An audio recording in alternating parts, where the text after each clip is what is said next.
El subsecretario del Interior, Mahmoud Alewi, en menos de 24 horas se retractó de sus dichos y reconoció su error al afirmar que el 30% de los participantes en las marchas son delincuentes. Declaraciones que generaron reacciones en la FECH, por ejemplo, en otras entidades también como el Instituto Nacional de Derechos Humanos. Desde el punto de vista político también vamos a conversar más al respecto. Profundizamos en esta última arista, en el tema político, con el diputado de la UDI, Felipe Guard. Gracias por estar con nosotros, diputado. Gracias por la invitación. Buenos días. Diputado, cuando se lanza esta declaración, muchos dicen que el tema también es la desprolijidad, podríamos decirlo, de dar una cifra como esta y tal vez no tener un sustento. Y sobre todo porque esto lo hace una autoridad. ¿Cuál es su parecer respecto a esto? Y si es que todo esto queda saldado, podríamos decirlo, con reconocer meramente el error. Yo creo que no creo que haya sido un error. Esta fue una declaración que emitió el subsecretario en el seno de la Comisión de Seguridad Ciudadana, es decir, en una instancia formal del Parlamento chileno. Y dudo mucho que haya sido un error. Yo creo que es una cifra que él tenía, que traía también dentro de los documentos que le quería presentar a la Comisión y que luego produjo una serie de repercusiones públicas que lo llevaron a obligarse a finalmente tener que retractarse. ¿Pero no es un error la cifra o hay una intención en él en darla a conocer y no hay un sustento detrás? Yo creo que hay un sustento detrás. No conozco los antecedentes que presentó el subsecretario, pero cuando una autoridad de ese calibre, con esa trayectoria, entrega una cifra de esta importancia y que sabe que va a producir una repercusión en una comisión como la Comisión de Seguridad Ciudadana, que es la comisión especializada para ver estos temas en la Cámara de Diputados, no creo que haya cometido un error. El error finalmente quizás es no medir las consecuencias políticas que eso puede haber tenido, pero yo creo que la cifra es correcta. Yo creo que hay muchos, miles de infiltrados en cada una de las marchas. No tengo la cifra. ¿Por qué se retractó entonces? Porque produjo una molestia sobre todo en los sectores que participan de estas marchas. La bancada estudiantil salió indignada a refutar esta cifra. El Partido Comunista, que tiene un pie en el gobierno y un pie en la calle, también salió indignada a refutar esta crítica, esta cifra. Y él, frente a las presiones de la moneda y entendiendo que el Partido Comunista forma parte de la administración actual de la presidenta Bachelet, tuvo que retractarse. A mi juicio, Diputado, ese es el error. Pero esto es bien fácil, se salta diciendo yo esta cifra la acredito de tal manera, acá tengo el estudio, acá tengo la comprobación, acá tengo el último reporte por último de Carabineros, y eso es lo que no se ha escuchado y no se ha visto por estos días. Yo creo que lo tiene y no lo va a entregar, porque finalmente respaldaría una cifra que va a producir un mayor escándalo dentro de la propia nueva mayoría. Yo no tengo esa cifra, yo no entregué ese dato, yo no tengo ese respaldo, pero el subsecretario yo creo que sí, obviamente que no lo va a entregar, porque escalaría este conflicto. Si lo dijo, se dijo en términos tan precisos que cerca de 30% de las personas que participan en las marchas luego protagonizan actos delictuales, es porque así ha ocurrido. Yo quiero contarle que nosotros como bancada de la UDI enviamos un oficio para saber cuántas de las querellas que presenta la Intendencia o el Ministerio del Interior luego finalmente tienen algún resultado. Estas querellas típicas contra quienes resultan responsables. El 99% no tienen ninguna gestión después, es decir, se presentan para la foto, pero luego no hay ninguna gestión para que se lleve a prosperar y obviamente no terminan nunca en sentencia. Diputado, ¿usted de verdad cree que puede haber un 30% de delincuentes dentro de unas marchas? Yo no lo habría pensado, no habría pensado que era una cifra tan alta, pero yo creo que sí tiene los antecedentes suficientes el subsecretario del Interior, que es quien tiene a su cargo, junto con el ministro, la seguridad interior del Estado. Es decir, los datos de las marchas por parte de Carabineros le llegan a él. Yo creo que estas cifras son correctas. Yo habría pensado que era una cifra bastante inferior. Yo habría dicho 10, 15%. Pero si el subsecretario nos entrega una cifra tan alta, es preocupante. Además, allá de la polémica, creo que finalmente lo que debe importar es si aquí hay una realidad y si esto es así. Porque claro, porque si yo sigo su lógica, ok, el subsecretario tira el dato, se da cuenta de las repercusiones políticas, se retracta, pero el dato se mantiene ahí. Claro. Finalmente, el retractarse...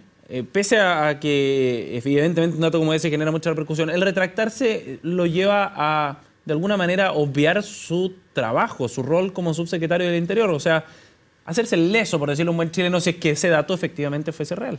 Ese es el punto, yo comparto exactamente. O sea, si no es el 30%, ¿cuál es el porcentaje que nos entregue? O sea, si llegó a la Comisión de Seguridad Ciudadana con algún dato y está equivocado, no era el 30%, díganos cuánto es, el 20%, el 15%, el 10%, obviamente que es sumamente relevante para los propietarios de locales que están siempre en el foco de los lugares donde se producen estas marchas y estos disturbios, para quienes organizan estas marchas, es muy importante este dato. Por eso creo que, le insisto en el punto, el 99% de las querellas, dato en virtud de una respuesta a un oficio que nosotros presentamos en la Cámara, 99% de estas querellas que presenta la Intendencia o el Ministerio son querellas fantasmas, es decir, nunca prosperan, nunca se tiene un antecedente más allá de la presentación de la misma querella para llegar a una eventual sentencia o para culpar a algún responsable. Entonces, obviamente que el dato se hace relevante, quisiéramos saber cuánto, o qué porcentaje de las personas que pertenecen o participan a las marchas son delincuentes y participan en actos delictuales. Diputado, pero me llama la atención para cerrar este tema que ustedes acrediten esta cifra cuando los cuestionamientos están en justamente cómo se logra determinar eso.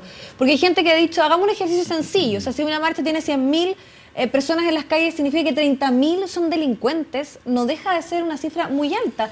Y también uno puede entender la lógica del movimiento social. Es verdad, se termina muchas veces con desmanes, pero señalar que el 30% también es una forma de criminalizar o de estigmatizar a un movimiento social. Yo encuentro sumamente grave la cifra. Yo jamás habría pensado que una cifra tan alta, pero le creo al subsecretario, yo le insisto, yo creo que el error se produce al no ser capaz de comprender las repercusiones políticas que esto iba a tener y el error sobre todo está en retractarse. Le insisto en el punto, si no es el 30%, si no es 30.000 de los 100.000, ¿qué número tenemos? O sea, serán 10.000. ¿Y no es riesgoso entonces que, por ejemplo, usted o la UDI se haga cargo y diga, sí, nosotros creemos que puede ser un 30% si es que efectivamente el día de mañana se puede demostrar que no era cierto y que tal vez era menor?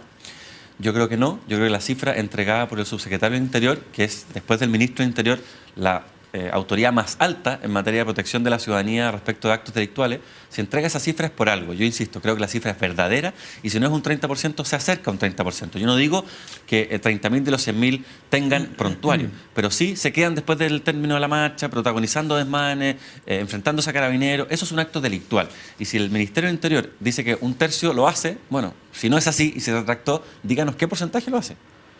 Bien, diputado, queremos abordar otro tema también junto a usted. Tiene que ver con este avance en materia legislativa del proyecto de probidad que fortalece la democracia y en particular con una votación que tiene que ver con la transparencia de los aportes reservados. Una moción, precisamente una indicación ahí para transparentar y dar a conocer quiénes habían entregado aportes reservados a los parlamentarios desde el año 2003 hasta la fecha. Usted se abstuvo en esa votación. ¿Por qué? Esa es una indicación presentada para la galería. ¿Por qué? El 2005, cuando se inaugura este sistema de los aportes reservados, yo era candidato, no era parlamentario.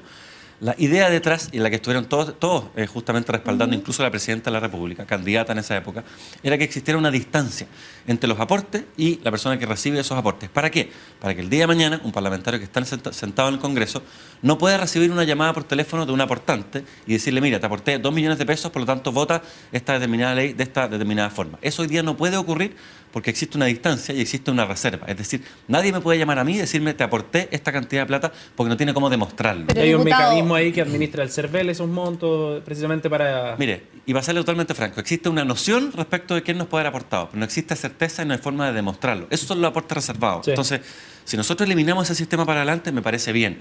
Pero si le quitamos ese carácter de reservado a las personas que nos entregaron, o personas jurídicas o naturales que nos entregaron ese aporte, vamos a estar modificando las circunstancias en virtud de las cuales nos entregaron ese aporte. Y eso obviamente que es una indicación para la galería. Ahora, cuando se habla mucho de los aportes reservados, se tiene claro que, bajo lo que usted también planteaba, no se respeta esa reserva, porque es cosa de que la persona que hizo ese depósito, que obviamente muchos dicen tiene algún tipo de interés de poder aportar en alguna campaña política, llame a algunos de los parlamentarios y le indique que le hizo un aporte. Por eso que está en cuestionamiento también esta ley. Por eso, en una señal tal vez de transparencia o de avanzar, muchos sentían que dar a conocer esta información iba a ser un paso.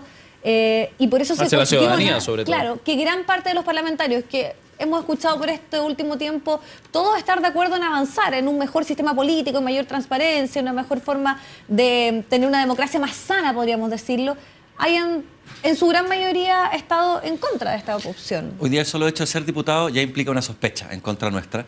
Y yo le quiero decir que en mi caso, yo llevo 10 años como parlamentario, nunca he recibido una llamada por teléfono de quien puede que me haya aportado, persona natural o persona jurídica, algo en las campañas para decirme, usted debe votar esta indicación o este proyecto de determinada manera. Eso no ocurrió nunca. Yo no sé si soy la regla general o la excepción, pero finalmente, ¿por qué insisto en que esta es una indicación para la galería?